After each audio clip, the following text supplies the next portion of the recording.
So good afternoon, everyone. I'm Hao Huang, Associate Professor of Social Sciences, and welcome to the Illinois Tech Social Sciences Great Problems, Great Minds seminar series. For this seminar, you can submit questions during the webinar by typing in the chat box. We will open the floor to questions at the end. Today's speaker, Dr. Danlin Yu, is a professor of geography in the Department of Earth and Environmental Studies at Mount Carmel State University. Dr. Yu holds a PhD degree in geography from the University of Wisconsin-Milwaukee, a master's degree in geography from Nanzhou University, and a bachelor degree in geography from Changsha in Electrical Power University. His research focuses on geographic information analysis, urban remote sensing, cartographic design and presentation, statistic analysis, urban and regional planning, and system dynamic modeling for complex systems. He has been working with geographic information analysis, mapping, statistic analysis, geocomputation, remote sensing data extraction, and methodological development for over a decade. He has strong statistical analysis skills that are applied to urban and regional planning, public health, environmental management, and population prediction. Moreover, he is a system dynamic modeler studying urban sustainability and environmental management. He has published over 19 journal articles in high-caliber journals such as Land Use Policy, Habitat International, and Public Health. His research has been funded by the U.S. Department of Housing and Urban Development, the U.S. Environmental Protection Agency, the White House Office of National Drug Control Policy, the U.S. Department of Health and Human Services, the Substance Abuse and Mental Health Services Administration, the Chinese National Science Foundation, the Xinjiang Autonomous Region Department of Education, and the New Jersey Sea Grant Consortium. He served as the associate editor of the Journal of Urban Planning and Development and academic editor of the journals Pure J, Remote Sensing, and the International Journal of Environmental Research and Public Health. It's happy to welcome Dr. Danlin Yu. Thank you, Hao. Thank you very much. And Hao probably, went through a lot of my past working series there, but at the current, I'm actually focused primarily on the system dynamics modeling for complex system, which is also what I'm going to present to you today. Over the past, I would say, 2.5 years, I was really trying to devise a new way to work around the system dynamic simulating model.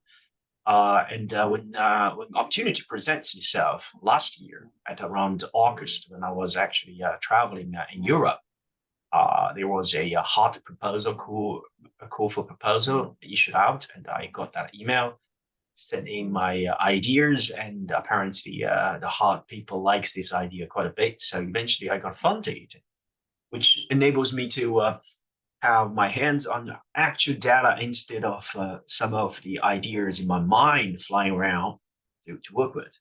So here we go. I'm presenting to you I would say it's not fully finished, but it's also not half cooked. It's in the middle. You can say it's cooked because one of the paper I'm going to present to you, one of the case study I'm going to present to you has been published in the journal Open Access Remote Sensing already, but it's not fully cooked in the way that I still have a few things I need to figure out. Okay, but we'll get to that. This is the title: Covariation Mining in Complex System, a new approach to system dynamics simulation. So basically, I want to explore this application in the sustainability studies. Okay.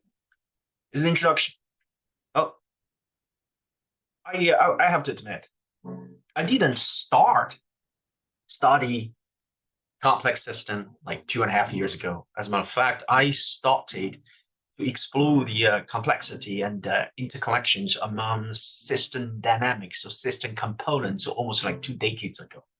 When I was a very green graduate student, the complex system really, really fascinates me. As a matter of fact, I still recall the time in 1996, when I was a young master degree seeking students in Nanjing University in northwestern China.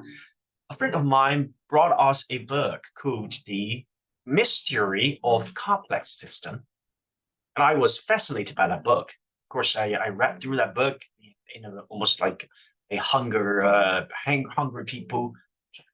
What is going on? Find food. Well, I read through that book in a week. Very shameful to say that I understand very little about that book, but it does not prevent me from start my journey to explore the complex system.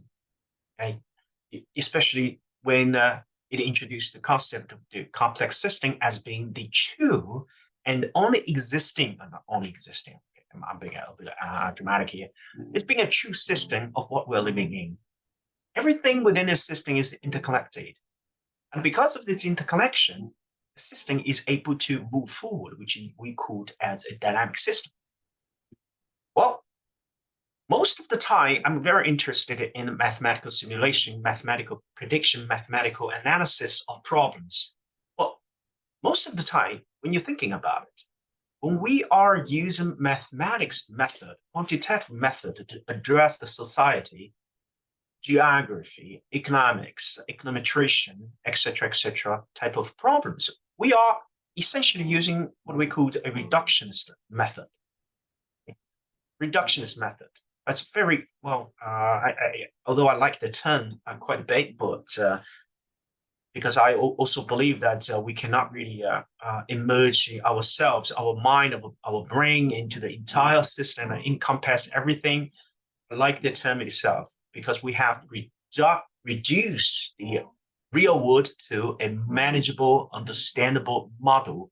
But it seems to me, after I read that book, The Complex System, The Mystery of the Complex System, it seems to me that many of the reductionist methods, like regression analysis, correlation analysis, like some of the models try to find relationship between one group of variables and another groups of variable, classification, categorization, etc., are just useful, but they're not touching the essence of the system that we are trying to decipher. Well, it does offer apparently insights and solutions to many of the problems, but it seems like there is a patch on my back that I cannot reach, and it's itching. I want to see how, if I apply some kind of a complex system related method, would I be able to touch that particular itching patch with a more thorough understanding. Okay, back in 1998, I think I encountered the book called, a very simple book. It's called System Dynamics Modeling. And I was again very eager to read through that book and feel like this is the tool, this is the knowledge, okay? The tool and the knowledge that developed through the study of the complex system, and it can enable me to understand and interpret and be able to decipher a complex system, or more like I can dive into the complex system and actually see its structure. By understanding it and developing knowledge of it, the result will have a far-reaching implications, impact not just the science, technology, but society, the environment, that it actually paving a way for a more sustainable, resilient future. But of course, I didn't really think in that far, but it gives me this idea that I can go forward. So I developed a sense in trying to understand complex system, and the method called system dynamics simulation seems to be a perfect tool to do that. I spent since 2002, from 2002 all the way into now, I would say, I spent well, say half of my time devote my research interest into building, testing, working on system dynamic simulation models. Of course, as Hao just introduced, I'm also bearing the title of data analysis, statistical analysis, and GIS. Yes, I am. I'm the GIS instructor here at Marquette State University. I'm teaching geostatistics. I'm teaching spatial data analysis, etc., etc. My ultimate interests, at least for the foreseeable future, devoted in understanding a complex system with system dynamic models. This is the background. Right. Let's talk a little bit about the complex system. I'm quite sure that everyone in the audience heard, worked, probably even modeled, analyzed some of the complex systems in your work, right? It is characterized by this, three fundamental aspects. First, the interactions are intricate, very complex. They have detailed and elaborate links between components. Well, a change in one can affect many others, while the influence could also come back to oneself, forming a so-called feedback loop. Okay.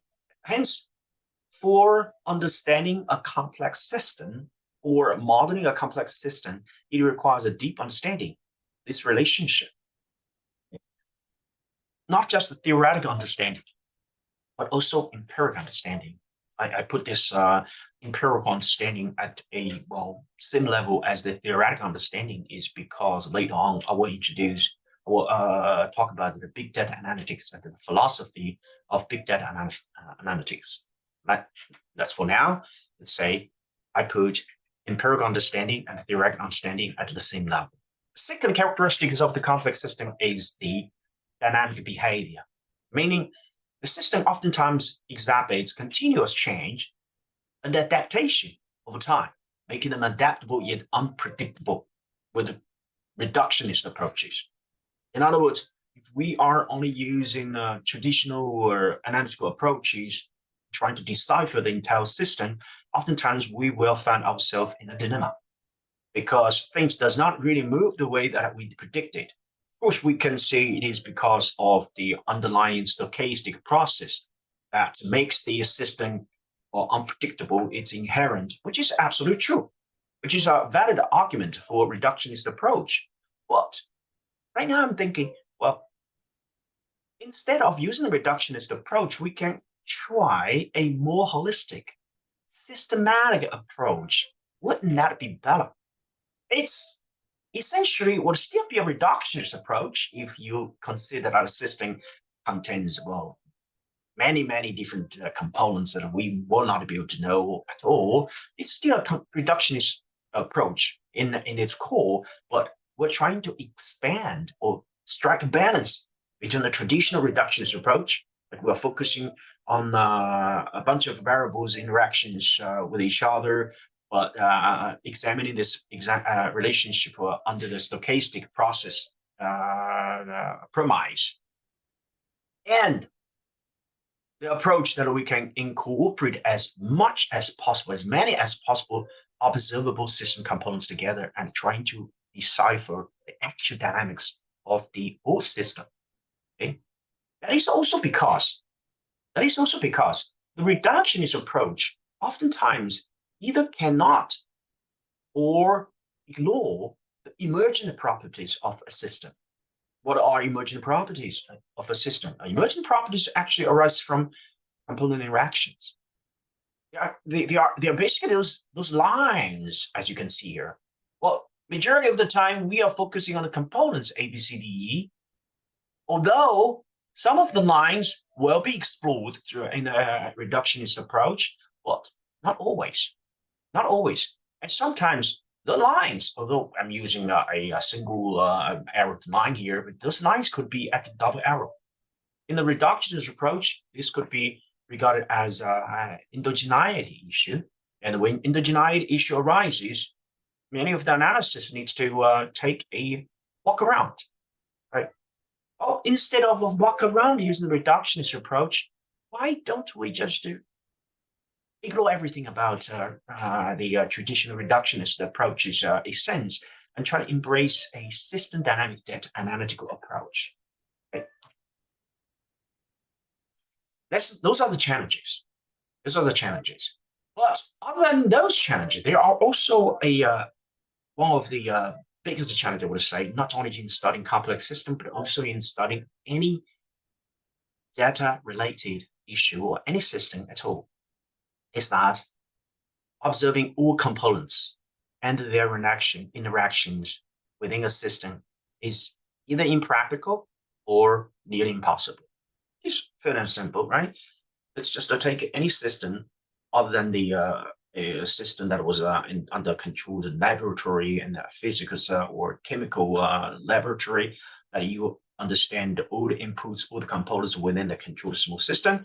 But for any system that with social scientists, geographers, economists, social scientists, social workers, etc., all of the social scientists, the system they are facing oftentimes are real-time, very complex system, which contains hundreds, thousands even of components.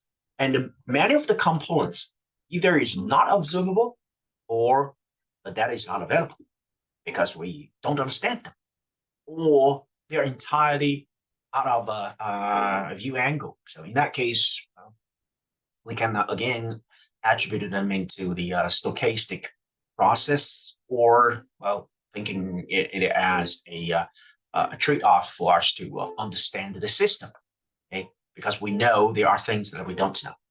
No, it's a little bit tricky to talk. And also, all the systems on the surface of the Earth are said to be open systems. Okay, as a matter of fact, even our Earth, our entire planet, are said to be a open system. In other words, that everything within this system not only interacting with each other, but they are also interacting with their environment, which further convoluted the relationship and the understanding of the complex system. It makes things much harder to study under the reductionist philosophy. It's a challenge. However, those challenges seems to become less of a problem with the advent of the advanced computation method, especially so-called big data analytics in exploring the complex system. Okay. One of the things I learned about big data analytics since 2014 is that I found that big data analytics, the BDA, primarily emphasizes on the identification of correlations or variations between variables rather than establishing causality. Many of our previous models oftentimes intend to explore or establish some kind of causality. In other words, we're trying to find out about when something happens, what causes that something to happen. Okay, what causes that something to happen? We want to find the cause and its effect, causality, trying to establish causality relationship, causal relationship. Because in that ways, we are able to use the cause and effect relationship to predict the future. After all, prediction is what science are doing. Okay, this approach allows for detection of patterns. The reduction. This is what I call the reductionist approach. This reductionist approach is very clear, straightforward. However, like I mentioned, it has to introduce the concept of stochastic process, meaning that there are things that we don't understand, that there are things that the model might not be able to give a straightforward answer, etc., etc. The big data analytics admitted that, and not only admitted that, it also admitted that it is not necessary to establish a causality between variables to understand the relationship, or more essentially, the dynamics of the system. It is not necessary. It's not necessary. Instead, if we are focusing on understanding just the correlation among variables, just the correlation of variables, how one variable moves, the other variables moves along with it, whether or not it moves along with it. If it does, how it moves along with it. The covariation. By understanding covariation, it will allow us to detect the patterns, relationships within a vast and a diverse data set, even when the underlying causal mechanisms are unknown or too complex to model, which is, to be honest with you, very common in social, economical, cultural systems that we social scientists are often facing. Hence, by focusing on the correlation instead of establishing a causality relationship, the BDA can provide valuable insights and predictions without relying on knowing exact who causes whom kind of relationship. This is this is quite exciting.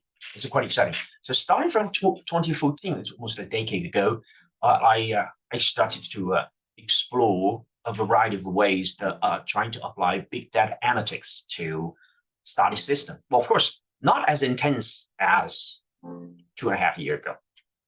Okay. What happened in 2.5 years ago? Well, what happened in 2.5 years ago is that I started to learn Python. I started to learn Python. I'm not saying I'm a Python programmer or a coder or something. I just found that Python is very powerful in a way to create data models and implement a lot of algorithms that oftentimes I feel hard to implement or hard to comprehend when it was reading other different languages. Okay. I myself am versed in R, the statistical platform, but Python seems to be more versatile in terms of writing algorithms that can be better suited for data mining or data analysis. Well, 2.5 years ago, I started to explore the powerless of Python, powerfulness of Python, and this is what hits me. Okay, Python and big data analytics are very closely related, right? It's very closely related. Python was able to implement some of the big data analytics approaches in its and build them as libraries free for everybody to use. A lot of libraries are floating around, and from that moment onwards, I was thinking, well, yes, why don't we do something about like big system or system dynamics? It seems like a natural way to approach since I was doing that. And also at the same time, I got a grant from EPA, supported by EPA and NJDP. They're asking me to perform a work on the net use and cover change, which is example that I will be presenting to you at the end of today's lecture, talk. And I found it's a perfect opportunity for me to continue my thoughts. Hence, I started to take the opportunity, get the data, and using Python to write a very small covariation mining algorithm to work with that data. And because the size of the data is very small, the algorithm actually works perfectly, smoothly, quickly, and it produced the result with very desirable consequences. So I'm very happy with that. So from that moment onwards, I started to devote my time to play around with other types of data as well. Right? What is covariation mining? Then? Covariation mining, it originates from big data analytics. It is a technique that focuses on discerning patterns and relationships among multiple variables within extensive data sets. Well, I gotta admit here that the data set I played around before today are not really extensive as well, small data sets, but still I can use this algorithm to crunch the data and establish the covariation. Because I'm able to use this algorithm to looking into the data, it allows correlation among observable variables to represent the dynamics of the system, even when some of the variables are latent, not observable. Okay? By using covariance mining, I found that it is able to discern patterns and relationships among variables, even when there are types of variables that we are not able to observe, we're not able to even understand.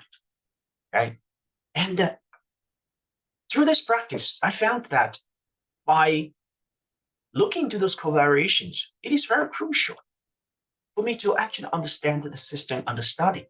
Well, although it is complex, well, I am able to use the covariance mining approach to represent the system in a relatively straightforward, I'm not going to say simple, but straightforward approaches, straightforward ways, where relationship among variables are oftentimes non-linear and intricate.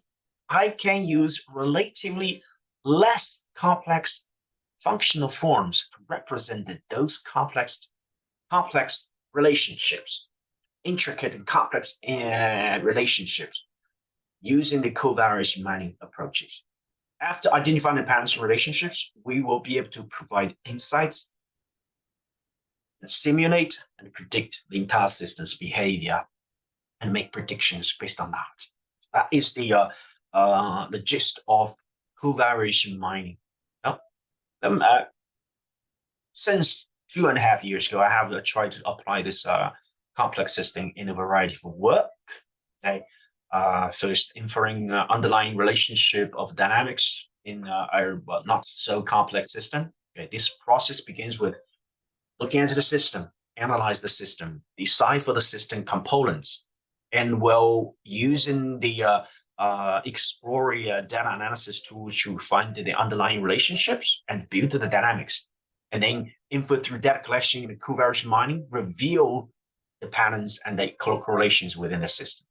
And once I did the covariance mining, I will be able to use the mined relationship to put into a system dynamic model. This model you can use a commercial software like the Stella Architect, which is very famous for its system dynamic modeling capability, or as a matter of fact, you can directly write the system dynamic simulation in Python, which is what I'm doing right now. Once I did that, I'm able to migrate my mind relationship, right, the mind covariation, into Python again, and allow the mind relationship to drive my system moving forward and to create a prediction or simulation. So, simulation probably is a better word here in the future. Right? Well, using covariance mining to simulate the real-world system is very important, apparently. For one thing, because many real-world complex systems, complete observability of all components and the interaction is often impractical and impossible because of the inherent complexity and nature of these systems and our observation technique, our understanding of the system, etc., etc.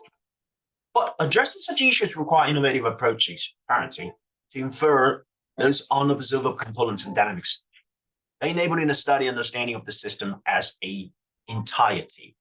So, well, the fundamental premise, or if you want to put it that way, a hypothesis would be that all components of a system are inherently connected. If there is some components within a system that is not connected to the other systems, that part does not belong to the system. Right? That's a fundamental definition of a system. Everything within the system are working with each other, interacting with each other. Okay?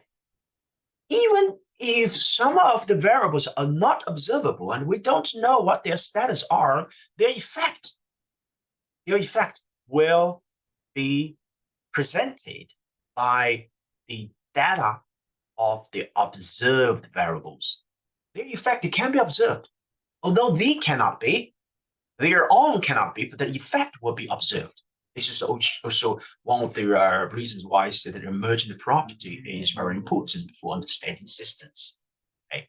Well, under this premise, under this hypothesis, because the unobserved variables effect can be represented by the observed variables behavior, using the covariation mining among the observed variable, there is a potential that we can mine the influence originating from going through those unobservables.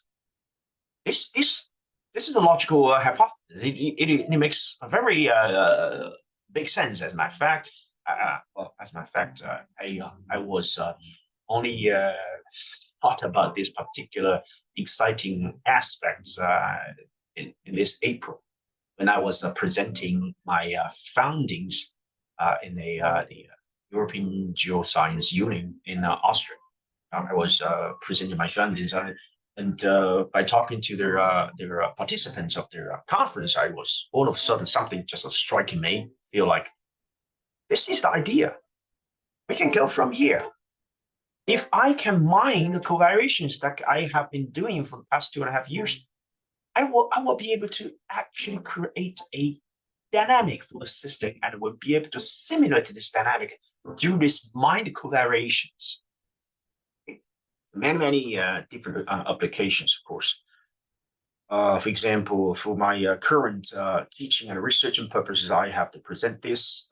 It's pivotal in sustainability studies because it is able to discern the intricate relationship and patterns within the environmental, economical, and social systems, not only within, but also among, enabling a more nuanced understanding of the sustainability-related issues. And it can also be used to address global issues, climate change, resource depletion, social inequality, etc., etc.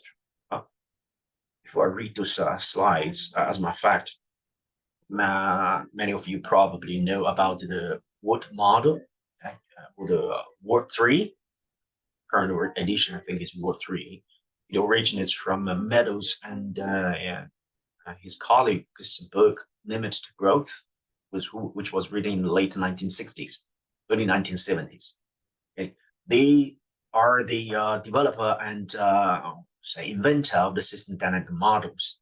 Their model was trying to simulate how the world is going to evolve based on the then resource consumption, population growth, food system, climatic system, etc., etc. And a recent publication in the Journal of Industrial Ecology in 2020 actually tested the Wood Model 3, the third version of the model, and found out that the model was revised in the early 2000s, not quite recently, but it was revised from the original model. But they found that the third version of Wood Model 3 actually predict quite consistently with what our wood is currently moving forward. Right. So this is a very, very exciting news. With that particular reading, when I read through that particular article, I found it's very exciting. And I think that my model originates from the conversion mining-based model originates from the original system dynamic model, but it provides a more robust, less stringent requirement for model more complex system. I was quite excited to apply this model to other aspects, climate change, resource depletion, social inequality, even the world, if I got my hands to the data. So what I did during the summertime is that I was trying to first test my idea, see if I can, first generating a pure mimicking a random system, a simple system. See if I can generate in the data for this system.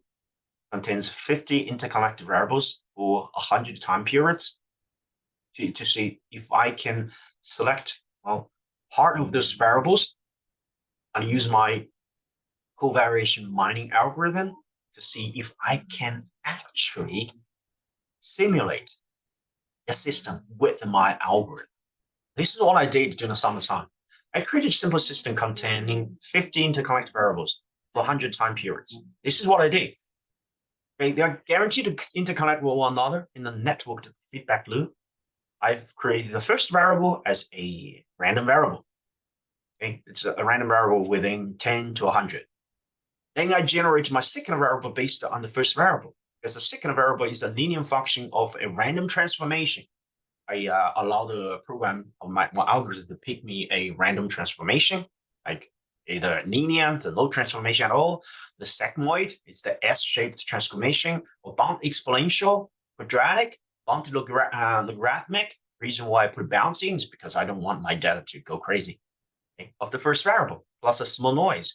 And the third variable is a linear function of random transformations of the first and the second variables, plus a small noise, okay, plus a small noise. And from the fourth variables onward, a new variable is generated as a linear function of 1 to 3 existing variables with random transformations plus a small noise.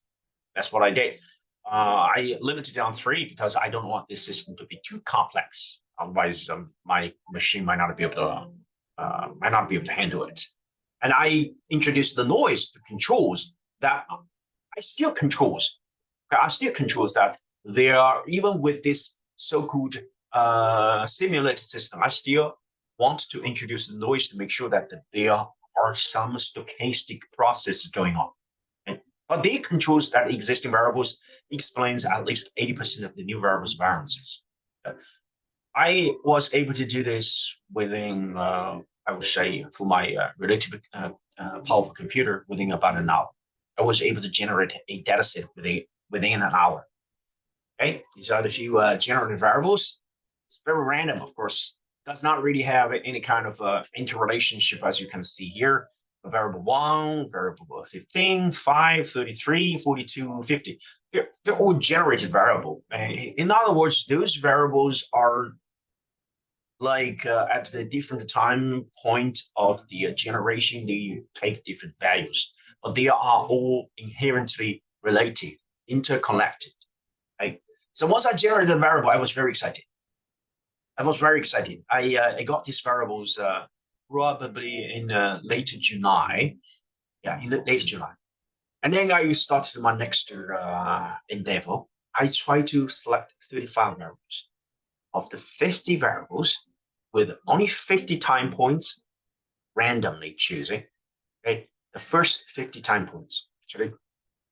Then I allow my algorithm to crunch through this 35 variables of 50 time points with a combination of 1 to 3, 34 variables, meaning for each variable, it could be a combination of linear functions with transformations, appropriate transformations of 1 to 34 other variables.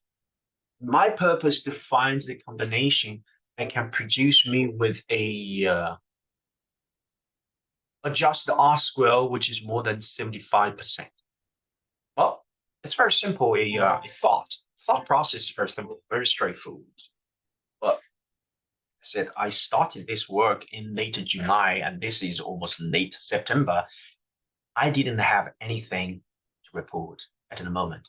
Why I didn't have anything to report? But this is very simple calculation here. I might be wrong, might not be wrong here, or I might be off, might be. But in any case, it's very time consuming. Why is that very time consuming? Because the size of the search space is in the neighborhood of the 35 factorial. And the number 35 factorial, I don't even know how to pronounce this number. As you can see here, I don't even know how to pronounce this number. It's just crazy. It's just crazy. My computer here, I'm using a workstation, is a very powerful one. Has like the latest CPU, the latest GPU, the latest motherboard, and everything's latest. So it's the best a workstation can go. But I am not able to produce any meaningful results as of yet. As a matter of fact, the algorithm is still running in the background. Now I'm presenting to you, it's still running.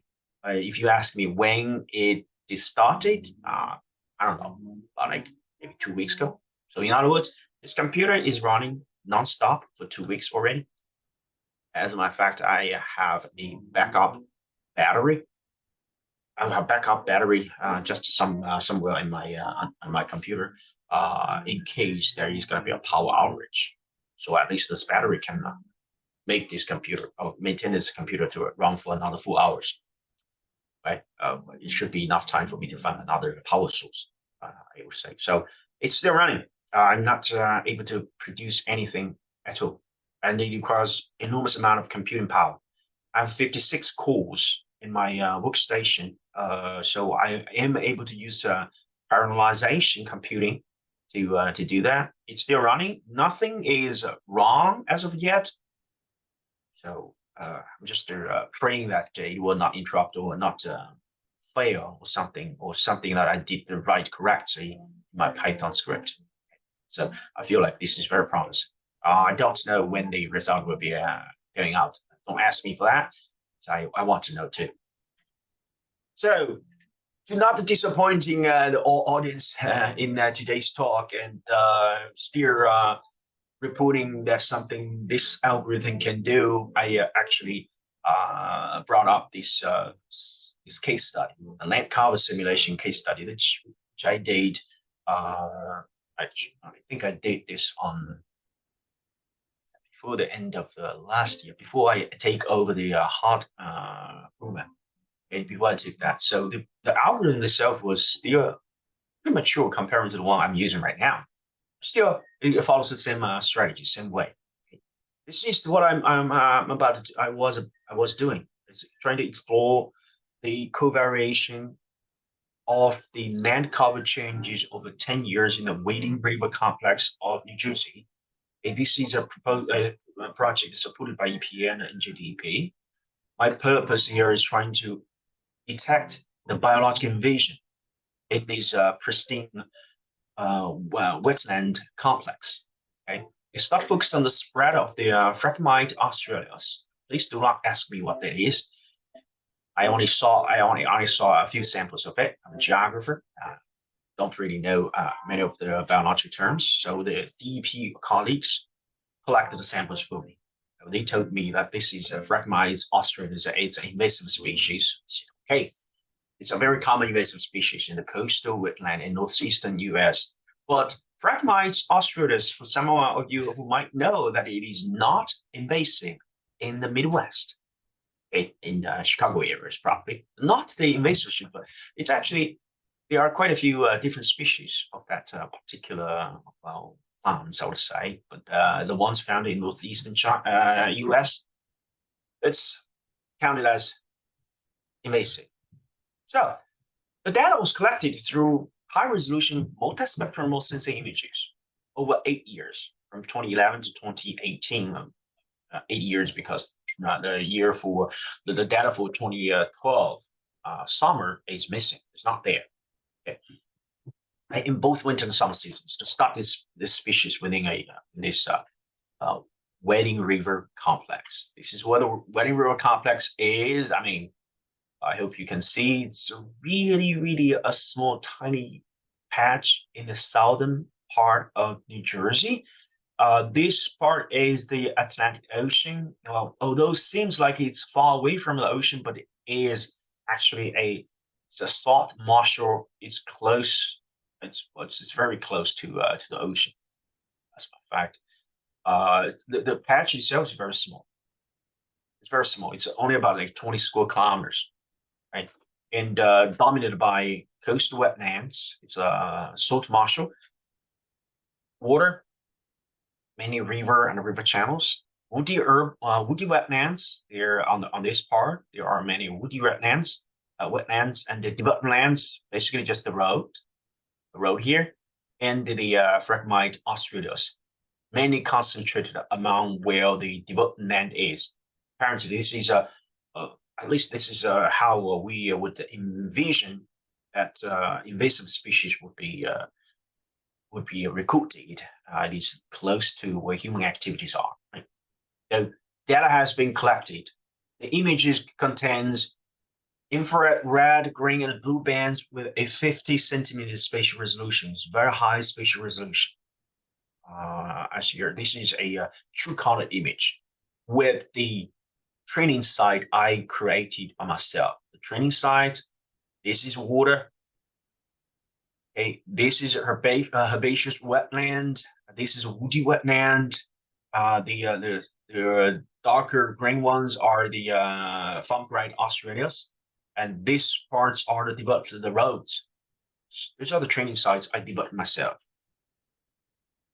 Once I did the training sites, I did a image classification. The data, when I purchased the data, I spent about like close to $10,000 to purchase all those 20 images. They were geo-rectified, haze removed, and projected with a UTM 18 North coordinate system, having a WGS84 datum. Although I asked for a North American datum projection, they said they do not have that. They said if I want to change, I can change it. As I'm always teaching my GIS student, if you do not absolutely need to reproject a raster data, don't do it. So I'm not going to do it. I'm just going to stick with the WGS84 data, though it's less accurate, especially at a 50 centimeters resolution. It's less accurate, but it should work for my own project here. So I'm not really focusing on the geographic accuracy of the data. So we checked to see if first we checked to see if the morphological changes in the river channels contribute to the change of their fragmite Australia's coverage in the wetland complex. Again, using the covariation mining algorithm, but the algorithm produces almost like a silent result. In other words, the answer is no. The change of the river channels, first, it's very minimal. It's hardly detectable. Okay? The morphological change is hardly detectable. I'm using the curvature of the water channels to represent the morphological characteristics of the water channel. So the curvatures over the 9 years period from 2011 to 2018, it did not really change much. So that makes sense. So it does not really have any kind of contribution to how the fragmite Australia's coverage are changing in the complex there. Oh, that means so that part has been removed from our equation. We did an image classification. The image classification took quite a bit of time, but eventually we landed on the random forest algorithm to classify the image into 5 classes. Area of the 5 class extract are used for each year for system dynamic simulation, for covariation mining, right? For classification, turns out to be relatively acceptable, quite acceptable as a matter of fact, except for in 2013 winter. That image was not as accurate, but the rest of the time, their accuracy was quite acceptable. Was quite acceptable. So we decided this data set is okay to proceed to to fit into the covariation mining algorithm. Right? And the system dynamic modeling structure under the covariation mining algorithm is relatively simple, because it's entirely on the observed covariation among the 5 different land cover types over, I would say, there are 16 time periods, 17 actually, 17 time periods, because there's winters and the summer, right? Over the 8 years, 9 years, minus summer of 2012. The model aimed to capture intuitively latent relationship that drives the dynamics of the system through the observation of the covariation among observed variables, which are the 5 land use net cover types. Okay. We did the simulation. We did first the covariation. Once the covariation was down, we can do the simulation and forecasting. This is the covariation result. First, we created a pairwise covariation chart among the 5 land use net cover types. In the covariation chart, is so. Unfortunately, I don't think anybody can immediately see any kind of correlation or covariation from this chart. I could produce this charts there just for illustration purposes. But once I put the data into my algorithm and let my algorithm crunch through this data, well, please be aware that this data set is not big. Right? It only contains like 5 variables over 16 periods of time. So the search space is really small. the search space is not big. The search space is only about like 5 factorial, which is only about like 100. 5 factorial is about 120, right? Not mistaken. Maybe even not that. In any cases, the covariation mining algorithm almost immediately produces these relationships. Okay, annual change rate of fragmite Australius is related to the herbaceous wasteland and its quadratic term within the squirrel just squirrel about 76%. The developed land is negatively related to fragmites, okay, with a 93% just squirrel. Water is also negatively related to fragmites. Woody wetland is related with the negatively related in a bounded exponential relationship with a herbaceous wetland. And the herbaceous wetland is relatively developed and its quadratic forms. So the crunching was the crunching through the covariation itself was, I would say, quite exciting. As a matter of fact, I have to lower the threshold of 75% to get these two relationships out. Okay, if I didn't, I probably will not get these two relationships out. So I have to lower it. The reason why I have to lower it is because only these 3 relationships does not constitute a networked feedback loop, right? Meaning the woody wetland was ignored. The woody wetland was ignored. It was not related in any of the previous functions. So I can't do that. I have to include that into my model. So I have to lower my threshold here. So I generated my covariation, mined, and I did my prediction. This is the prediction from 2019 all the way to 2033. Of course, we are right now in 2023. When I presented this report to NJDP at the end of 2020, they already have the data out for 2019, 2020, and 2021. But they did not give me the data per se. So, but my colleague, my collaborator, Dr. Nicholas Propocchio, he told me that those numbers are very close to the field observation, very close to the field observation. So I feel like I hit the jackpot. This worked pretty well. At least this first attempt of this covariation mining algorithm, although it's quite primitive comparing to the one that is running right now, gave some very promising result. I'm very happy about it. Okay, I'm very happy about it. But the trend, when I presented this trend to Nick, to DP, they said, well, the dropping trend of the developer seems to be a bit concerning. I said, well, it's probably not concerning at all. As a matter of fact, because DEP regarded the Wading River complex as a pristine and protected land area, meaning it will limit the amount of development in this particular wetland in the future. So the only thing that might actually still be there is going to be the road. And all the observation, the boathouses, the observation laboratories, the field stations, etc., it will be eventually be evacuated. It will be demolished. So to return it to the nature. So this trend, I say, it's pretty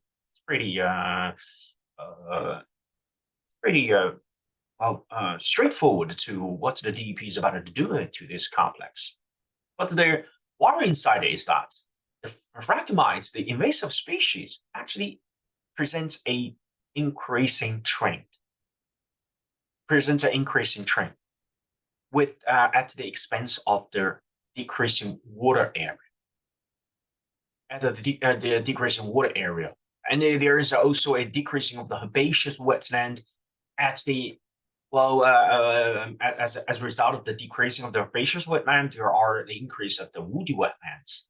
So in other words, meaning the water is going to gradually drain out from this wetland, and the wetland will gradually change from a salty marshal to more like a woody wetland with less water, less developed land, but more woody herbaceous plants and Phragmite australis. That apparently raised alarm in DEP people's mind that there's something that we need to do, especially regarding the decreasing of the water. Okay. But that's not my area of specialty. I just present the result to them. So these are the findings. First, we found the remote sensing images for the Wading River complex were well classified and produced their quite useful information. And now we are able to find the land use and cover as accurate as they can be without, well, doing the intensive field work. Okay.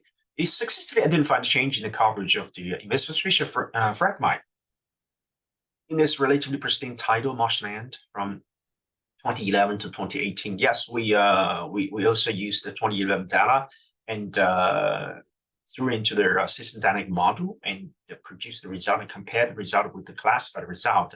The relationship, the correlation between the simulated result and the actual result are always within 90 to 99% that range. So meaning it's very well predicted. Although the clear trend of the invasive species is not ready to present during the study period, but our model is able to detect that it will start to increase. Well, that's what I said. DEP people got a little bit worried about that particular facts.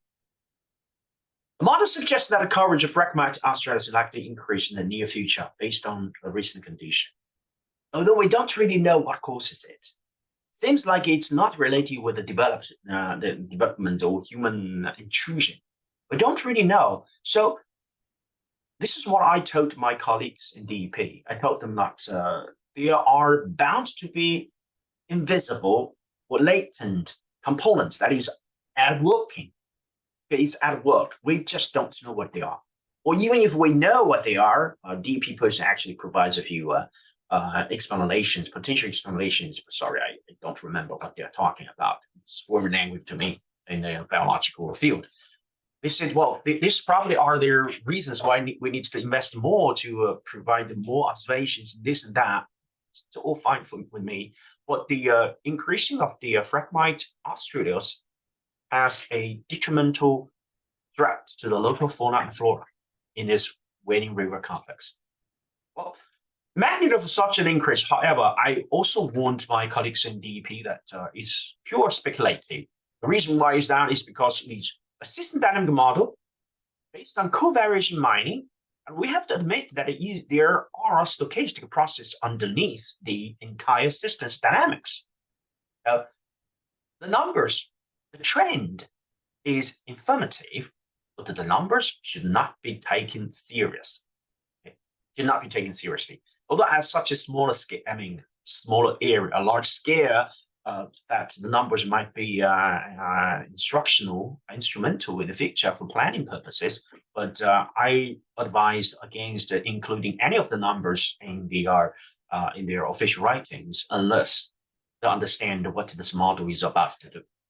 But that's what I eventually advised on the executive summary writings written by my colleagues in DEP.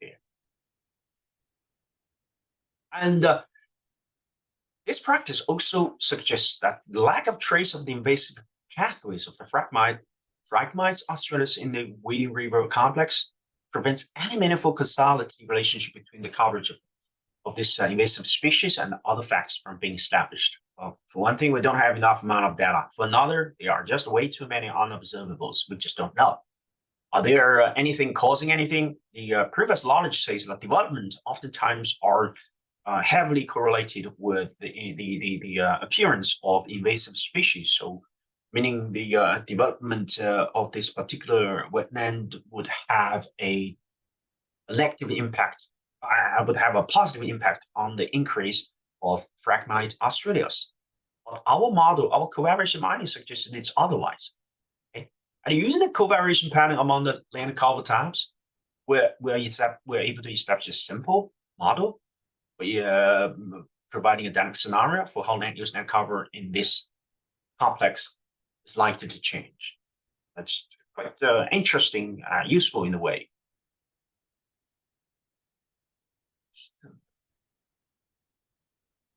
Okay. Well, at the end of the lecture, I want just to do a comparison of the traditional models with the traditional model. The traditional system dynamics simulative models, oftentimes the dynamics is driven by the rates or stock variables. Rates on not rigidly established should behave erratically. The model requires a lot of speculation and subject tuning. The differences between the traditional and covariance mining based models are, and in the covariance mining based models, rates can be used, not necessary. And the direct covariation among variables are the cornerstones of the system dynamic model. And we can use the planning management goals, which is commonly used in real life for the future constitutes the dynamics of the system. We can actually take in the planning or management goals, predicted goals or anticipated goals or expected consequences, and through this into our covariation mining, created the system dynamics to make the system work. See, if I want to achieve this, what's going to happen? If I want to achieve that, what's going to happen? Well, the model is it itself. It's the principle is very straightforward. It can be, I believe, applied similar to the socioeconomic and natural systems or many other application scenarios. The only problem right now for me is that it's just taking too long to run. I'm still waiting for my result. And probably I will have to revise my algorithm in the end, or even using more parallelization, or if at the end of the day, for my own personal workstation is not going to work, I have to use the computing clusters, which is available at the school, at the Montclair State University Computing Center. I don't know if well, that I need to submit a application to do. Use computing powers are apparently very scarce resources these days. So we'll see how it goes. But this is to the conclusion. I think I'm a little bit over time here. Well, covariance mining in study complex system is very, very important because it is able to unveil in the intricate mechanics, relationships, and allowing for exploration of underlying dynamics and interactions, even where there are some components of the system that are not observable, which is quite common. And so it transcends the limitation of complete observability and offers insights into nonlinear and high-dimensional relationships inherent in complex systems, enhancing our understandability and ability to simulate and predict the system behaviors in the future. Okay? And it has apparently significant importance for sustainability studies and beyond, because sustainability studies oftentimes involves a large amount of variables, which is both observable and not observable. Okay? Its applications are very vast and versatile. And I do expect if this particular algorithm works out well, and I will be able to improve its efficiency, I might be able to apply it to a variety of different system dynamic modeling scenarios. This is the illustration of what I had in mind. It's very simplified, of course, but we can find somebody who are also interested in similar studies. We can start the collaboration on that as well. That's basically my presentation for today. And thank you for your patience. Thank you very much. Questions, comments? You have time. Thank Danlin give this very interesting and also primate. I would call it a very promising research for the paved the foundation for the other scientific research applications in different fields. So currently we open to the questions to see how actually it's very important how to use this covariation mining in the complex system modeling and also system dynamic simulation. So currently we open to the question. So first I want to ask question is I think you mentioned it's different from the traditional methods. Actually, it's more emphasized to the latent relationships and the unobserved relationships or the variables. So could you use the case study? You just this land cover simulation case study to explain what this latent relationship or unobserved variables mean. Thank you. Yeah, that's a good question. Yes, indeed. Using just this example, as I have, well, I didn't write it in my PowerPoint. I did communicate with my DEP colleagues. And when we are communicating, first and foremost, I admit that I'm just a modeler and a geographer. I'm not a biological scientist. I don't really know anything about invasive species and what might or might not cause them. But my algorithm was able to establish this so-called covariation among the observable variables, meaning these 5 different types of land use and cover: the water, developed, fragmite, woody, and herbaceous. I was able to establish a covariation relationship among these 5 variables. That is because I believe if there are other variables that is not observable or we don't have data, it's going to work through the system's feedback loops, or what we call the emergent properties of the system, of the complex system. It's going to work through these feedback loops to influence the dynamics, the changes of the observed land use land covers. So for instance, there might be some kind of other species we did not know, okay, like animal species, like fisheries. We don't know, we did not really include in our model because of their existence. They came from the ocean, they came from the upstreams, they came over, they brought the seed, or there are birds, many birds actually in that marshland area. They bring over seeds of the invasive species, which we are not modeling into this covariation mind relationships. But this brought in seeds by the floras, by the faunas, by the fish, by the birds. Their influence is going to be expressed by the observed land cover, like water, like herbaceous, like woody wetlands. It's going to be expressed in them because of the increasing of the fragmite australias. And this variables, this land use land coverage is going to decrease in a way, although it was not the direct cause, but the correlation is observed.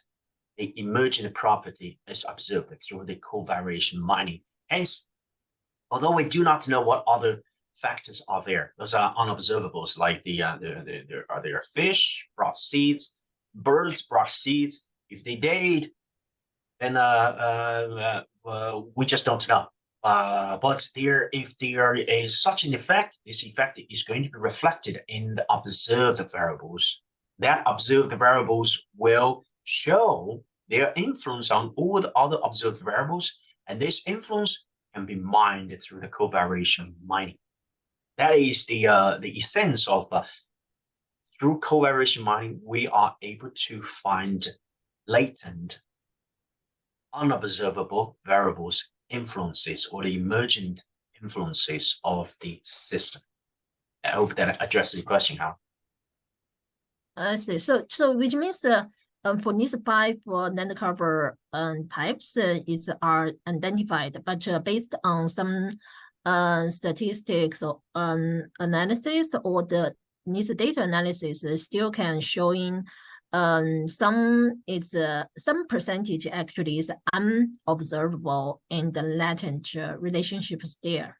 So could be a potential exploration. Yes, that is true. And we always have to admit that there are stochastic processes that we either do not have the way to understand, or it's beyond our observational equipment, instruments. Yes, that's right. Okay, so then it seems based on your analysis, only one land cover within land wetland will increase. Other will be actually threatened by these invasive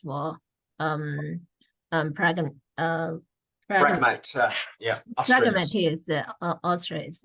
So so how did you see these results in terms of ecological systems? So which means what we can do based on these results? It's very good question, and this is also a question I actually my colleagues tended to answer for me. But yeah, I can tentatively try to address this. But this is a good question. First and foremost, I pointed out that because it's covariation mining based systematic assimilation, there is no causality. So we're not going to say that the increase of the fragmite ostriches is causing the herbaceous woodland and developed land and water decreasing. We're not saying that. Nothing is causing anything. It's just that there is a trend. And when the fragmite increases, the water, the herbaceous and the developed decreases after the same period of time. What causes them? We don't know. And this is not the answer that we are going to provide with this model. But what can we do about them? Well, that is the answer. That is actually the thing this model about to address. Although we don't know what it is. But what are we going to do about the increasing of the fragmite Australians and feature? Well, first, identify the pathways. Identify the pathways, the transits. Or in other words, we're trying to identify potential causes. Although the causes are not modeled in this simulative modeling, but we attempted to identify different causes. And once we identify these different causes, although they are not modeled, we are able to cut it from the source. Like if it was indeed brought over by birds, okay, from migration, then we might want to find better ways to prevent the birds from bringing invasive species to our pristine wetland. That's one thing. Or if it was brought over from upstreams by fishes, there's a better way to manage the fish in the fishery and wildlife department of DP to manage that as well. Well, all of those are the actions that can be taken from this model's result that we know these particular invasive species are going to be increasing, and it is time for us to find pathways. It is time for us to find potential causes from an ecological perspective. And once we found potential pathways, although we don't have the data, the accumulated data to model to feed into the model, but we will have a means to observe in the future to see if these managemental measures would actually result in positive consequences. Yeah, but for that part, this model is not meant to answer what causes invasive species increasing. So just like you mentioned, the main reason actually is lack of data. So I'm wondering, because when you say this is actually, you mentioned one thing is interesting is you mentioned that for these methods is more used for revealing the trend instead of for prediction. So then in order to prediction, which means it's a further prediction besides revealing the trend. So it's just the time series data required, or that's the currently we are lack of the time series data, or the premise of building or the reason why we want to establish covariation. Because I thought the image data should have the time series image data out there. So yes, when you say lack of, because you use is image data, right? Yes, yes. So then should have the satellite image time series. I have all 16 satellite images classified down. It's all time series data. Yes, indeed. Using time series data to do the extrapolation, yes. Can you do that? You can do that without a problem. the problem for the extrapolation is that it's chaotic. There is no there's really no clear sign of increasing or decreasing. Well, as a matter of fact, from this illustration shows a clear sign of change because of the covariation mining. But the data itself, the classified data itself does not have a clear trend. If you using the time series data to do that without considering the other variables influences, well, the predicted result could be a far off, or say a far off result, because you are not considering correlations or covariations within the system when all the components are supposed to interact with each other. Can you do that from a time series perspective? Of course, methodologically, you can definitely do that. Well, whether or not that doing can produce meaningful result, that is what this model is trying to say, might not. Okay. So, time series predictions always been used. As a matter of fact, the DEP is using that all the time. Using time series, once they have a sufficient amount of data, they do time series forecasting, because that's straightforward. That's very easy to do. It's the result. Oftentimes the result is very bizarre, because either the data does not follow a specific trend, or the data could be in some years it could be in a linear relationship, and you can see the result goes crazy, higher, lower, higher, lower. Yeah, it's not always non-linear. It's not always linear. It's not always linear. It's always non-linear, usually in the always fluctuating. Exactly. Yeah. So then how you see for this random forest or other data mining techniques can be like integrated with traditional methods or other methods to better prediction, to do the better prediction. Random forest here is used for classification. For this data mining seems to has its own limitation. It's more used like a classification. It's not as you said, it's not for the to see. It's more to see the correlation instead of causality. So how that's true. Random forest was not really participating in covariation mining. Random forest was not participating in covariation mining. Actually, covariation mining relies on linear regression. Transform the linear regression. So random forest didn't really participate in any of the covariation mining, because I don't want the system to become too complex to a level that I cannot control, which is at least for now I cannot control it. It's simply enough, but I cannot control it. How much time it was spending to crunch the data. So no, random forest was not introduced. None of the machine learning algorithms actually participated in the covariation mining. Although can they be introduced? Yes, they can be, but it will introduce a lot of computational overhead, which defeats my purpose. I want the system to be expressed in a related, straightforward relationship or covariation, straightforward covariation. So with a relatively straightforward covariation, not only it is easy for a decision maker to make decisions, but it's also easier for the general public to understand the dynamics of the system. I see. Yeah. That sounds pretty promising. Can also with other methods, maybe integrated with other methods. It can be depending on how faster. Well, right now I'm not really very hopeful because the exhaustive nature of the algorithm. I actually was consulting with some of my computer science colleagues.